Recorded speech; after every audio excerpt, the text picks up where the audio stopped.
session ordinaire du CHEST et de l'École supérieure d'administration militaire ainsi que la 6e session ordinaire.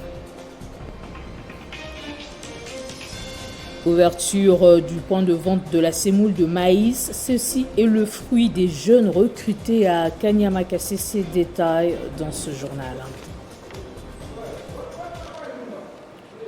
Vous êtes nombreux à nous suivre, merci de le faire. Le chef de l'État, Félix Tshisekedi, a clôturé la session de formation au Collège des hautes études des stratégies et de défense. Il s'agit de la 4e session ordinaire du CHEST et de l'École supérieure d'administration militaire, ainsi que la 6e session ordinaire. La marque spéciale a été portée au président Denis Sassou Nguesso qui a parrainé la 4e session ordinaire. Regardez. Ils avaient 10 mois pour maîtriser les us et coutumes des stratégies tant nationales qu'internationales. 122 auditeurs en 4e session spéciale, parrainés par le président du Sénat Modeste Bahati Lukwebo, 42 en 6e session ordinaire, dont le parrain est le Congolais Denis Sassou Nguesso, et 16 lauréats à l'École supérieure d'administration militaire par le général-major Boamunda Franck. Le commandant du collège, professeur Augustin Mamba, a salué les niveaux atteints au cours de la session.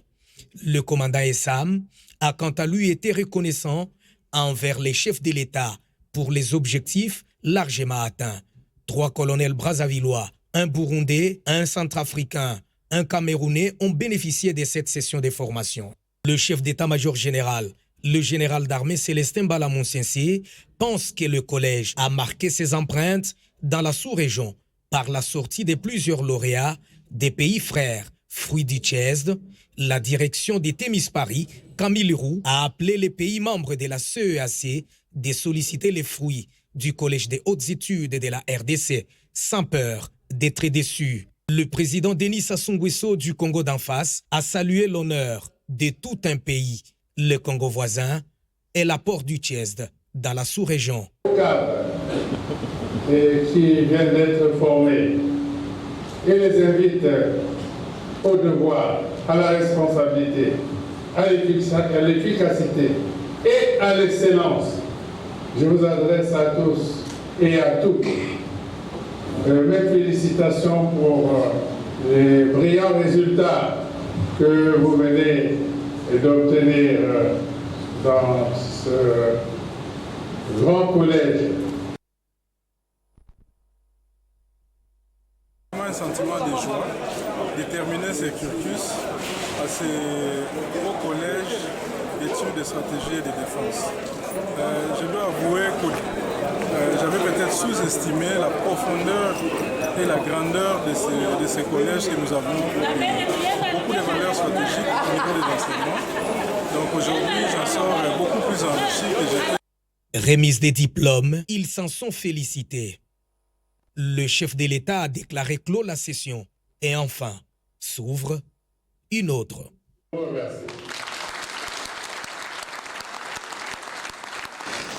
Soucieux du bien-être de la population des provinces dont il est l'émanation, le Sénat, sous le leadership de Modeste Bahati Lukwebo, tient au développement des provinces et des entités décentralisées. Voilà le sens de la mission parlementaire effectuée au port de Matadi, chef-lieu du Congo central. Un port international de l'ex-ONATRA, cette délégation des sénateurs est allée s'assurer de l'arrivée effective d'un lot important des conteneurs des matériels destinés à la construction de la centrale hydroélectrique de Rutshurukuru dans la province du Maniema. Le sénateur Jean-Baptiste Assoumani Amani, le chef de la délégation, s'est dit très satisfait de la présence de ces matériels de construction 5 ans après. Cette mission a été diligentée par le professeur Bahati Lukwebo, président du Sénat, pour enquêter ici au port de l'ECPT, c'est comme ça qu'on appelle, pour voir les conteneurs, si les conteneurs sont là, qui ont été importés par le BSECO. Et nous avons une bonne brochette, c'est-à-dire un bon résultat que nous allons coucher sur notre rapport, que nous allons devoir déposer auprès du président du Sénat. L'élu des élus du Maniema rassure les Congolais de cette province qui, grâce à la volonté politique du chef de l'État Félix Antoine Tshisekedi, ce projet qui était en veilleuse depuis plusieurs années va finalement être concrétisé dans un bref délai. Ces conteneurs ne sont jamais arrivés à Rutshurukuru, à Kalima. Il a dit la meilleure des choses serait d'envoyer une délégation qui est devant vous pour enquêter, pour se rendre compte si tous ces conteneurs sont là. Et nous venons de faire ce travail, nous sommes à la fin, nous avons le résultat. Les assurances sont données, ces conteneurs vont bientôt être acheminés à Kalima, dans le Maniema. Ouverture du point de vente de la semoule de maïs, fruit des jeunes recrutés à Kanyama-Kassese après le lancement au Kanchachi et Kankokolo au niveau du marché de la Liberté. C'est au coût estimé abordable que la population quinoise aura à bénéficier de cette production. Kanyama-Kassese n'était pas un mouroir. Les preuves sont là. Ceux qui ont jeté la machette, aujourd'hui bâtisseurs, sont en pleine production. Un autre point de vente des semoules de maïs vient de s'ouvrir au marché de la Liberté. 18 000 francs par sac. Après c'est du Kanchachi et au Kankokolo, c'est la population civile qui est servie. Ayant accepté l'appel du chef de l'État, tous ces jeunes sont un exemple vivant à se séparer du banditisme urbain et participer au peuple d'abord. Biceps pour nourrir la population, c'est le message du général Kassongo Kabouik qui ne jure que par la transformation du brigand en bâtisseur. Le point de vente du marché de la Liberté vient ouvrir la fourniture aux populations congolaises. Le président de la République, commandant suprême, a souhaité que cela soit fait aujourd'hui. C'est comme ça que nous avons commencé par le district de la Tchangou. Nous sommes présentement au marché de la Liberté où ce lancement a eu lieu. Ce n'est qu'un début, ça va s'étendre sur l'ensemble de la ville de Kinshasa. Elle va concerner aussi spécifiquement les milieux universitaires. Le président de la République a décidé que le milieu universitaire soit traité aussi différemment de manière spéciale ou spécifique comme les camps militaires. Et j'encourage nos enfants, nos petits-enfants qui sont partis là-bas. Voilà les services qu'ils nous ont rendus. Après avoir marqué le premier pas par les familles militaires. Dans le chapitre similaire, Tulime Pamoja, en français cultivant ensemble, c'est le projet lancé en mars 2020 par Ketia Olangui. Le premier lot de farine de manioc a été présenté ce mardi. Il s'agit de 250 sacs de farine de manioc de 25 kg. Lancé en mars 2020, le projet Tulime Pamoja, entendez, cultivant ensemble, porte déjà ses fruits. Ce projet, qui porte à la création du foyer agro-industriel afin de produire les aliments de base, vise à promouvoir la femme congolaise dans l'agriculture pour résoudre également les problèmes liés à la dépendance alimentaire. Nous avions décidé, nous femmes entrepreneurs, de pouvoir nous mettre ensemble pour créer une société agroalimentaire. Pourquoi? Parce que nous sommes fatigués d'importer. Nous sommes fatigués de nourrir d'autres nations. Notre pays, nous avons la capacité de produire, nous avons des terres arables. Et si nous produisons nous-mêmes ici au Congo, nous allons réduire le chômage. On s'est décidé de commencer la production. Et notre première production, nous l'avons fait au niveau de Songololo. Oui, donc nous avons des mamans avec qui nous travaillons là-bas, toujours dans le cadre de mon ONG, la Fondation NEMA. Tulime Pamoja comporte 3 parties essentielles, à savoir l'exploitation d'un terrain de 1000 hectares pour la production des farines de maïs, l'installation d'un moulin industriel pour la transformation industrielle. Ce grand projet de Ketia Olangui, qui a été présenté lors d'une grande cérémonie à Kinshasa, poursuit l'objectif du chef de l'État qui est centré sur le bien-être de la population et qui corrobore la maxime « le peuple d'abord ». Nous avons la capacité de créer de l'emploi dans les villages. Ils ne viendront pas à Kinshasa. Donc c'est comme ça qu'on s'est décidé de pouvoir faire nos usines au niveau des villages, au niveau des provinces. Comme ça va produire de l'emploi dans les provinces. Ici, au centre CIFMC, c'est la présentation du premier lot de farine de manioc arrivé à Kinshasa. Ce lot est composé de 250 sacs de farine de maïs de 25 kg de haute qualité. Après avoir fait la ronde de certains chantiers ouverts dans la ville de Mbujimai dans le cadre du projet Chile-Djilou, le député national Eric Ngalula, qui séjourne au Kasaï oriental, a échangé ce 5 octobre avec les nouveaux dirigeants de l'Assemblée provinciale.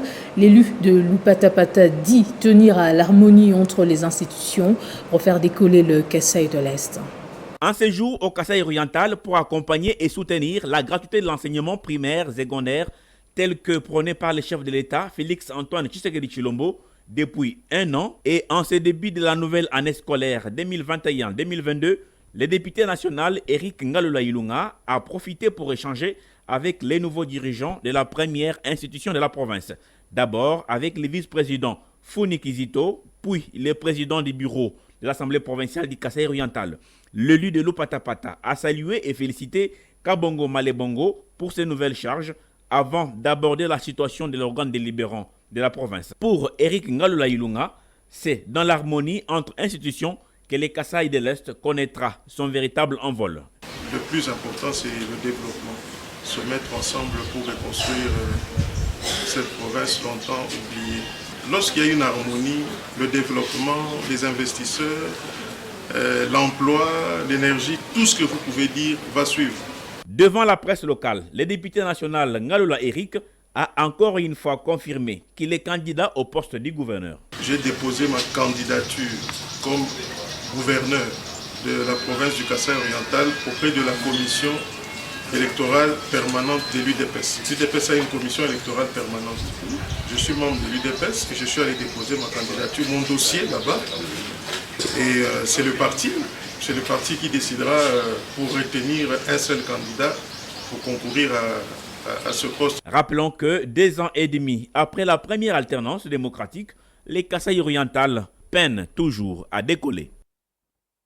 État de siège au Nord Kivu, le gouverneur militaire de cette province, le lieutenant-général Constant Ndima, a signé et promulgué mardi à Goma un arrêté sur le budget rectificatif pour l'exercice 2021. Il est chiffré à plus de 35 milliards de francs congolais en recettes et dépenses.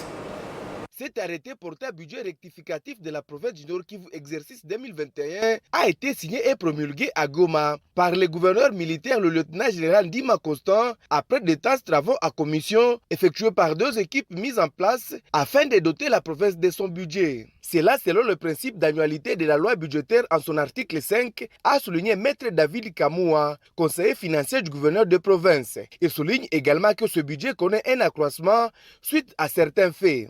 Il est arrêté exactement à 230 milliards 332 348 872, contrairement au budget initial qui était de 190 milliards 744 millions 795 266, donc un accroissement.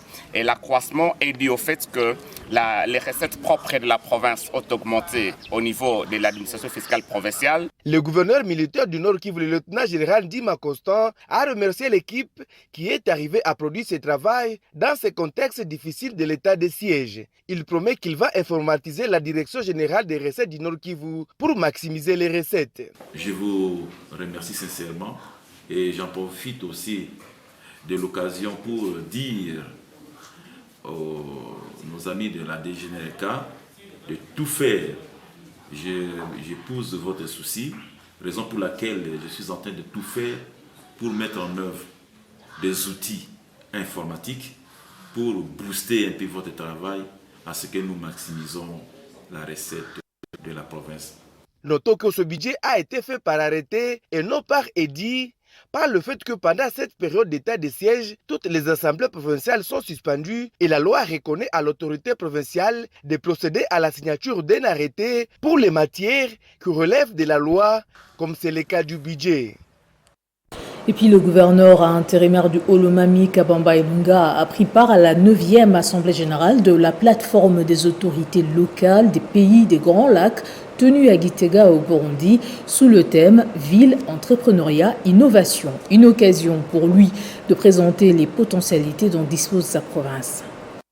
Gitega, ville politique de la République du Burundi, a accueilli du 27 au 30 septembre la 9e Assemblée générale des autorités locales de pays des Grands Lacs sous le thème « Ville, entrepreneuriat et innovation » ayant réuni plusieurs autorités provinciales et urbaines de pays des Grands Lacs et autres, marquées par la volonté et la vision du développement qui ces assises transmettent. La province du Olomami a été représentée par le gouverneur à l'intérim, Kabamba Obatame, à ses côtés le maire de la ville de Kamina.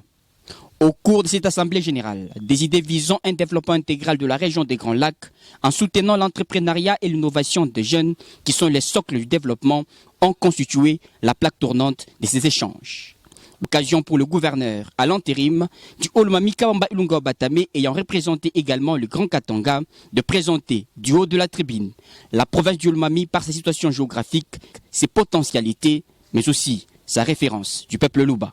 Pendant 3 jours, les jeunes entrepreneurs des différents pays, dont ceux de la RDC, ont démontré de quoi ils sont capables en amenant un apport positif par la transformation de leur environnement au profit de l'économie sur tout le plan. La jeunesse a le devoir de prendre en main l'avenir par l'entrepreneuriat et l'innovation au lieu de passer le temps à la distraction. Souhait de participants.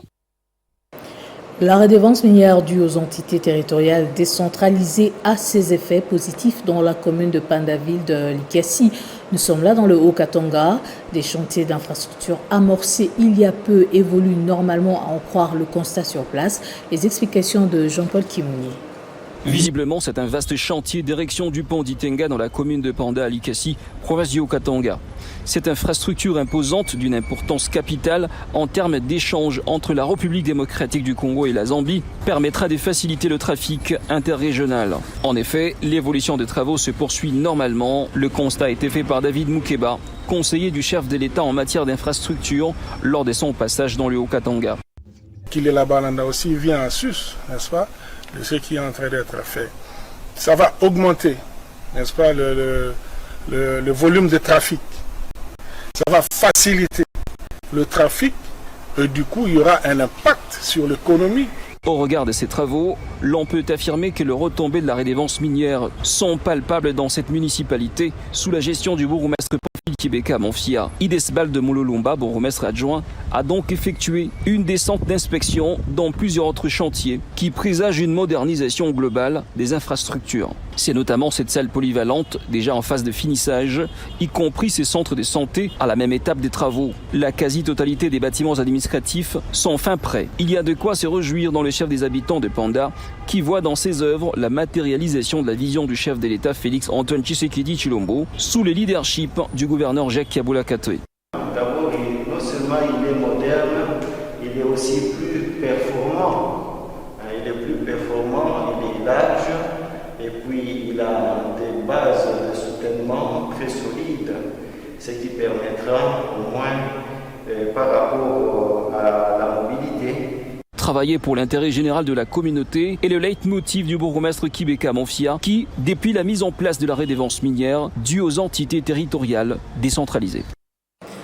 Autre titre d'actualité, le lancement lundi 4 octobre d'un nouveau cours organisé conjointement par l'école de santé publique de l'université de Kinshasa, de Lubumbashi et celle de l'université catholique de Bukavu, intitulé Recherche sur les politiques et systèmes de santé. Ce cours, financé par l'Institut de médecine tropicale d'Anvers en Belgique, a été lancé par le recteur de l'université de Kinshasa, Jean-Marie Kaembe.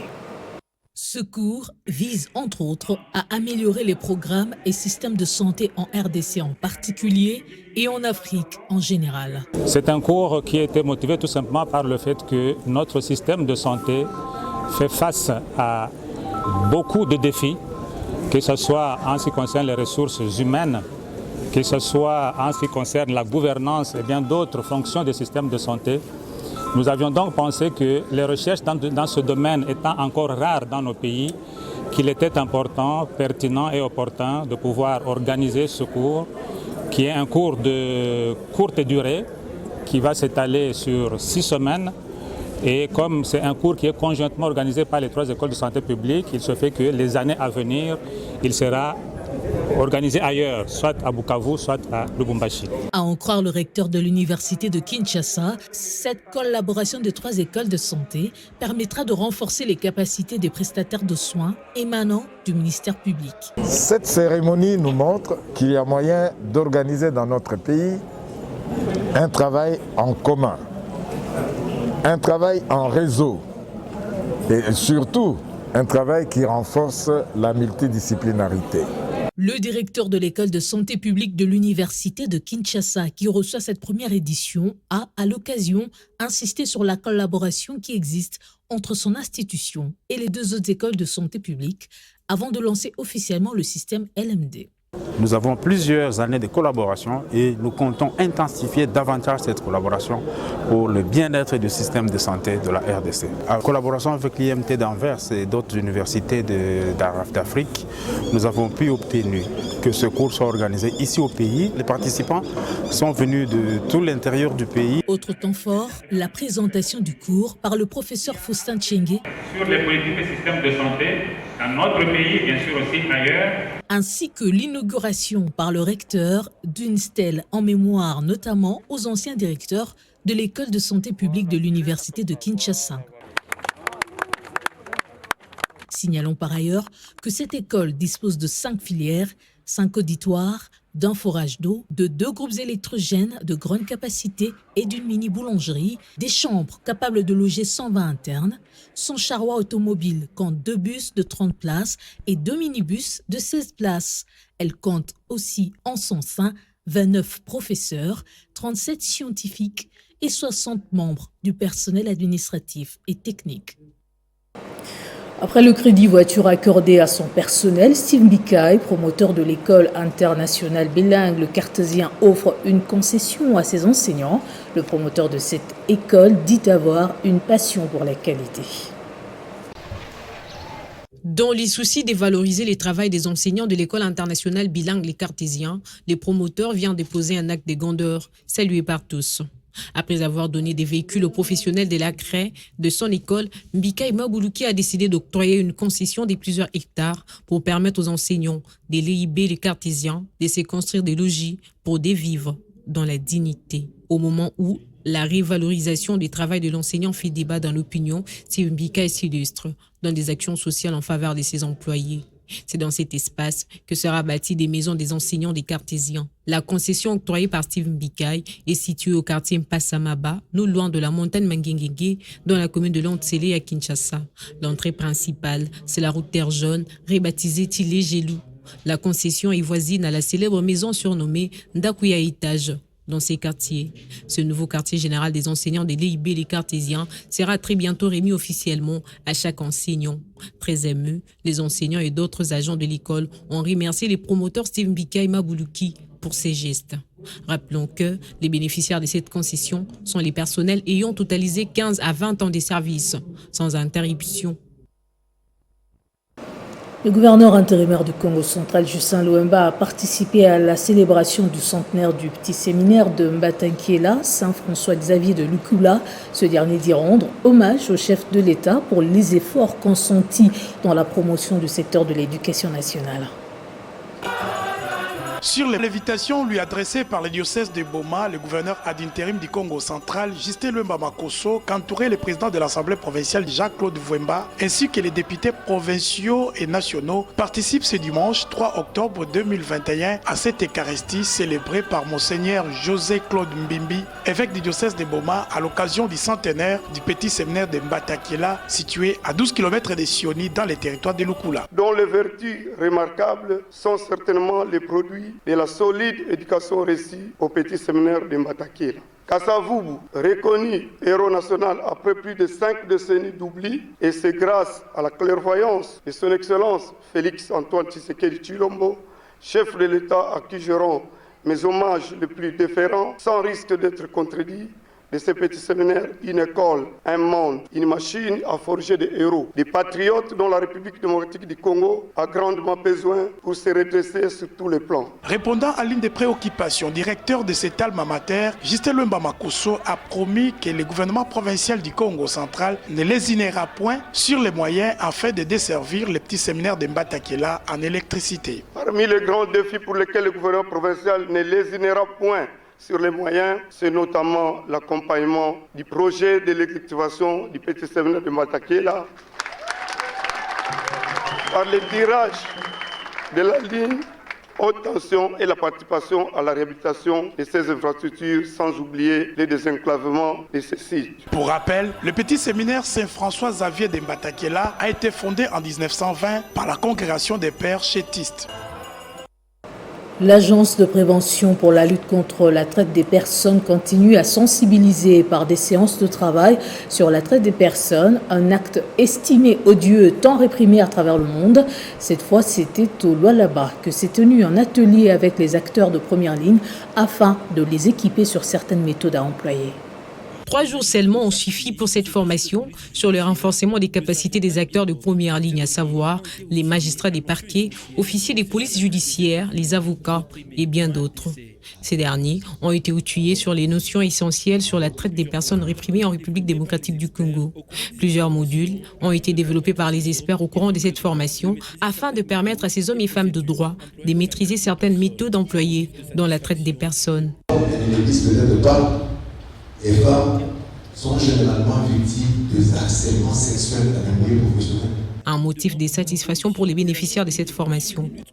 Il a été pour nous d'un grand intérêt de connaître non seulement ce qu'il faudra faire en vue d'identifier tous les bourreaux de la traite des personnes, mais aussi de connaître des procédures à suivre en vue d'arriver à la répression et à l'éradication maximale de ces cas de traite des personnes. Dans son discours des fermetures, Madame Sabrina Bakongola, chargée d'études, responsable du projet Ligne Verte à l'APLTP et membre de l'équipe des formations, a tout d'abord remercié les chefs de l'État pour cette initiative salutaire avant de demander au gouvernement d'examiner l'avant-projet de loi relative à la traite des personnes pour son adoption au Parlement. J'ai saisi l'occasion de la clôture de ces assises pour demander au gouvernement d'accélérer l'examen de l'avant-projet de loi sur la traite des êtres humains aux fins de sa transmission urgente pour vote au Parlement. Ces sessions de travail ont connu la participation de plusieurs orateurs d'État organisés par l'Agence de lutte contre la traite des personnes.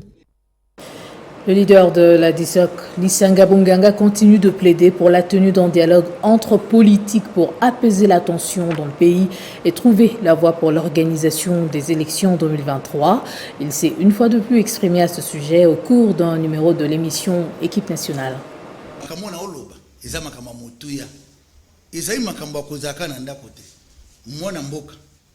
Président Félix Tshisekedi, Président Martin Fayulu, ndenge nga nazaliao natamboli na bango na coordonner opposition nyonso papa Tshisekedi azotala ti kotambola ba voyage nyonso o papa Etienne Moutazu to voyage nga muto na coordonner bango nyonso mibale na otambola na bango. Le vrai problème aujourd'hui c'est quoi? Makambo ezali na mokanda oyo papa atika oyo lelo président Fayulu azo nyata pe biso tozo landa pona kondima président Tshisekedi ayebi nyonso. Mais le problème c'est quoi? Entourage naye bato yo bayebi ba chapitre yo papa atikate baza ko benda yeka koloba kondima makambo nete kondima te oui andima te yo lobi na ngai makambo 2023 dialogue biso to pesa ka mikonyos lobeza ki 749 leo 748 totanga ka mikolo poni poto kene na mapondana biso zo masima na mapondana poni balo ba o glissement bato bako sepela na glissement ezali bao ba na kati. Pourquoi? Parce que bango baza déjà biso toza na kati ya pouvoir te pona biso tolingi tokene noki na élection pour makambo esila. Et au Sud Kivu, le président national de la Ligue des jeunes de l'FDC, Pichu Muzaliwa, a effectué une descente à Katana dans le territoire de Kabaré. Sur place, il a remercié sa base pour les voix obtenues en 2018, soulignant qu'il est porteur d'un message de l'autorité morale, Modeste Bahati Lukwebo, celui de porter la vision du président Félix Tshisekedi pour les élections à venir en 2023. C'est un Pichu Muzaliwa, président national de la Ligue des jeunes de l'AFDC, accompagné de sa chère épouse, tous souriants, qui est allé à la rencontre de sa base électorale de Kabamba, dans le territoire de Kabaré, où il a été accueilli dans une ambiance bon enfant. Hommes et femmes, tous scandant des chants à la gloire de celui qu'ils appellent affectueusement jeune du développement, ont par ses gestes des pas de danse prouvé à la face du monde leur attachement à ce digne fils du terroir, venu communier avec sa base électorale, une façon pour lui de les remercier pour les voix obtenues aux élections de 2018, mais aussi recueillir leurs désiderata Bata afin de mener des plaidoyers à différents niveaux. S'adressant à la foule nombreuse venue l'accueillir, le président de la Ligue des jeunes du parti Cher Modeste Bahati Lukwebo a annoncé plusieurs projets intégrateurs dans son Katana natal, notamment l'appui aux associations et addiction d'eau potable, mais aussi accompagner les jeunes sportifs. Même ambiance ici à Katana où il a drainé du monde. Tous ne girent que pour lui aux élections de 2023. Au cours de la cérémonie, une lance lui a été remise par sa base, symbole d'un grand amour envers celui qu'il considère comme leur protecteur. Avant de quitter, Pichu Muzaliwa a transmis les salutations du président du Sénat et fils du terroir, Modeste Bahati Lukwebo, avant de les inviter à soutenir la vision du chef de l'État, Félix Antoine Tshisekedi Tshilombo, pour un Congo émergent. De son côté, le coordonnateur de la SPL Andesha, Serge Bahati, a organisé une première session de formation destinée à la jeunesse. L'objectif est d'outiller cette dernière à la responsabilité et la prise de conscience des réalités actuelles. L'ASBEL Ndesha, qui coordonne Serge Bahati, a organisé le week-end dernier à Kinshasa sa première session de formation destinée à la jeunesse en vue de l'outiller à pouvoir prendre conscience aux fins de contribuer au développement même de la République démocratique du Congo. Plusieurs jeunes venus de 4 coins de la ville ont répondu présents à cet atelier de formation. Signalons que cette activité, qui est la première d'une longue série de formations, a été marquée par plusieurs interventions et a tourné autour du thème « La prise de conscience, fondement de la bonne gouvernance et du développement intégral de la RDC ». Pour Serge Bahati, cette formation revêt un caractère important car elle est une voie de l'éveil qui peut concourir à la résolution de plusieurs problèmes du pays. L'objectif premier, c'est d'abord de se responsabiliser en tant que jeune, en se rendant utile. Et on s'est dit qu'aujourd'hui, l'utilité, ce serait d'outiller la jeunesse à pouvoir prendre conscience des réalités actuelles et pouvoir aussi s'organiser afin d'apporter des solutions à ces maux sociétals. Bien évidemment, toute chose commence petit. Notre objectif, ce serait d'étendre tous les 4 recoins de la République. Mais nous débutons d'abord où nous en avons les capacités.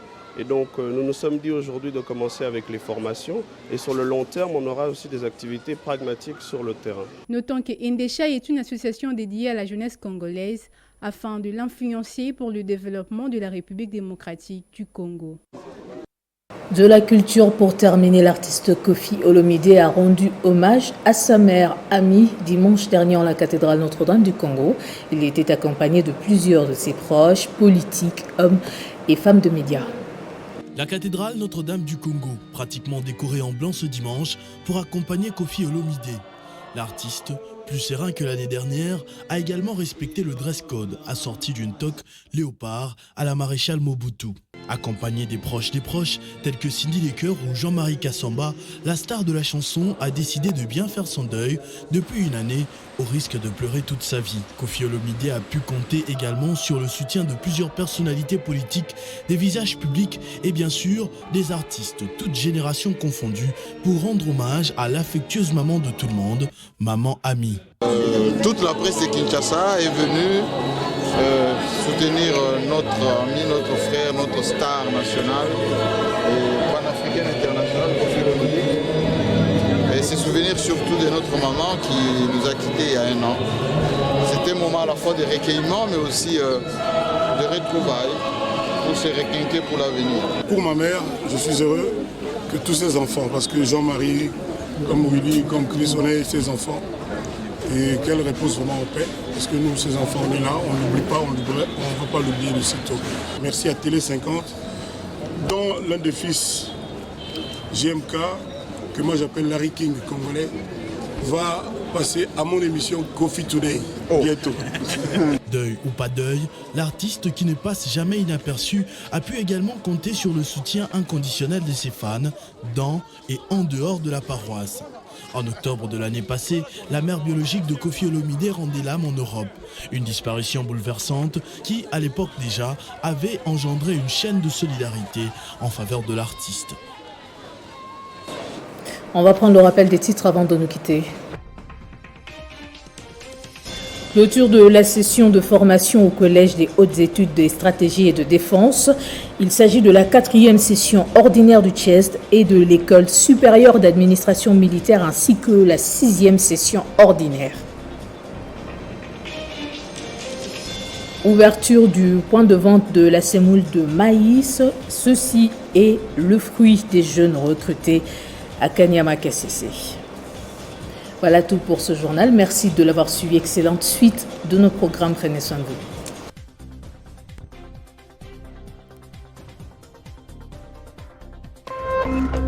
Téléchargez les infos Télé 50 sur www.télé50.cd.